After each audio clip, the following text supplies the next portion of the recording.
આજથી આશરે 1000 વર્ષ પહેલાં દિલ્હીમાંથી અનંગપાળ નામના રાજા રાજ કરતા હતા. તેઓ તુમાર વંશ તરીકે ઓળખાતા હતા. તેમને સંતાનમાં 2 દીકરીઓ હતી. 13 રાણીઓ છતાં 2 દીકરીઓ હતી. તેઓ મહાપરાક્રમી રાજા હતા. તેઓ આપણા એમ કે ભારતના માટે છેલ્લા મહાન રાજા અનંગપાળ રાજા થઈ ગયા. ખરેખર તો ઇતિહાસ એમ કહે છે કે કુંવર વંશ એ ખરેખર પાંડવનો એમ કે જેમ યાદવરો કહે છે એમ ભાજપ તો પાંડવનો વંશ જ છે એમાં ઇતિહાસમાં કહે છે. એટલે અનંગપાળ રાજાને 2 દીકરીઓ હતી અને 13 રાણીઓ સાથે 2 દીકરીઓ હતી. કોઈ પુત્ર નામે સંતાન નહોતું. તેથી તેમને બંને દીકરીઓ એક રાઠોડ કુળમાં અને એક ચૌહાણ કુળમાં. તેથી જે કમળા હતી તે ચૌહાણ કુળમાં હતી. તેને ત્યાં તેમને લાવેલા અને તેમનો પુત્ર પૃથ્વીરાજ તે તેમનો ભાણેજ હતો. તે તેમને ભાણેજને વારસદાર તરીકે રાજ તિલક કરવાનો જાહેર કરેલો. એમ કરતાં સમય જતાં થોડો જ્યારે રાજ તિલક કરવાનો હતો એ જ સમયે 13 રાણીઓ હતી. એમાંથી 3 પુત્ર પેદા થયેલા. અનંગપાળના 3 પુત્ર પેદા થયેલા. પણ તો અનંગપાળે તે આનંદમાં તેમને જાત્રા કરી અને આ બાજુ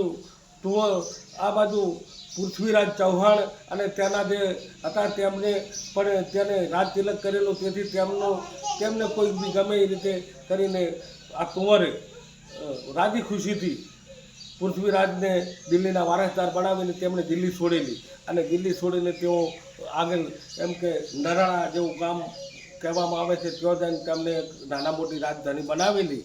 અને ત્યાં જઈ અને તેમને પાછળથી પૃથ્વીરાજના આગળ જે મુગલ શાસનમાં જે થયું તે જો મહાન દુઃખી થયેલા.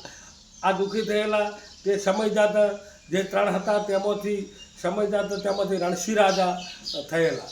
તો રણસિંહ રાજાએ પણ આવું દિલ્હીમાં હવે તેમનું શાસન હિન્દુ શાસન ના રહ્યું અને મુગલ શાસન હોવાથી તેમને પણ આ શાસન જોઈ અને બારવટું ખેલેલું. અને બારવટામાં તેમને ખેલતા ઘણા તેના આપણા ધર્મની હાનિ થતા તેઓ પીર પેગમ્બર ફકીરોને બહુ ત્રાસ આપતા હતા.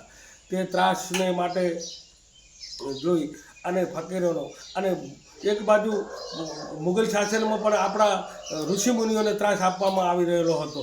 તેથી આપણા જે એક કોઈ બ્રાહ્મણ સમર્થ નામના ઋષિ હતા. એ ઋષિ ત્રાસના બદલે તેઓ કાળી કફની પહેરીને ગુપ્ત ભજન કરી રહ્યા હતા.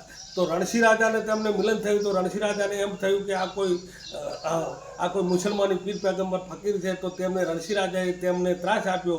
તેથી બ્રાહ્મણ સમર્થ ઋષિ ગુસ્સે થઈને રણસિંહ રાજાને હરાપ આપી દીધો કે જાઓ તો ઘોડીઓને રગડપીટ થાજે. તો રણસિંહ રાજાએ મને તે મહાન સંત ઋષિને ત્રાસ આપ્યો છે તો માટે થાજે. આ વાત સોંપે રણસિંહ રાજાએ તેમને નમી પડ્યા અને કહ્યું કે હું પણ તમને બ્રાહ્મણ જાણીને ઋષિમુનિ જાણીને ત્રાસ નથી આપતો. હું તો તમને પીર પેગમ્બર ફકીર સમજીને ત્રાસ આપ્યો છે. તો માટે મને માફ કરો.